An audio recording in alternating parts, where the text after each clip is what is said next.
L'accueil n'était pas très chaleureux pour le roi Charles III, ce mardi 6 décembre à Luton, au nord de Londres. Alors qu'il s'octroyait un bain de foule, le nouveau monarque a en effet été visé par un jet d'œufs, avant d'être finalement écarté brutalement du lieu de la mésaventure par son service de sécurité. Un incident qui ne l'a cependant pas empêché de retourner à la rencontre de son public quelques instants plus tard, après avoir été déplacé dans une autre zone. Il était initialement parti à la rencontre de la communauté sikhe de Luton et avait inauguré le temple Guru Nanak Gurdwara. Cette escapade était aussi l'occasion pour lui d'essayer le nouveau système de transport en commun qui relie la capitale à l'aéroport de Luton.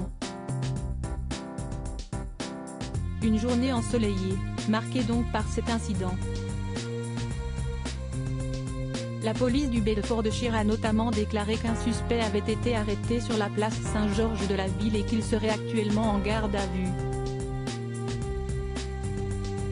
Il s'agirait d'un homme âgé d'une vingtaine d'années. Des informations relayées par le Daily Mail.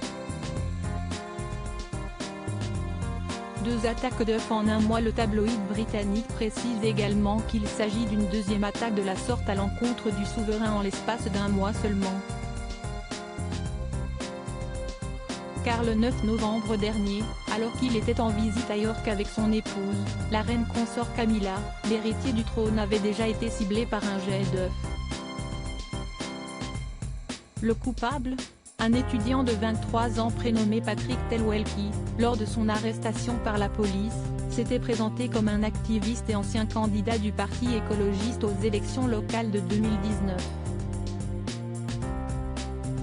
Il a désormais pour interdiction de s'approcher à moins de 500 mètres du roi Charles III. Pour rappel, il n'est pas rare de voir un chef d'État être confronté à des incidents de la sorte. En septembre 2021, c'est Emmanuel Macron qui avait été ciblé par un jet d'œufs lors d'un déplacement à Lyon. Quelques mois plus tôt, il avait cette fois-ci reçu une gifle de la part d'un civil atteint l'Ermitage, dans la Drôme.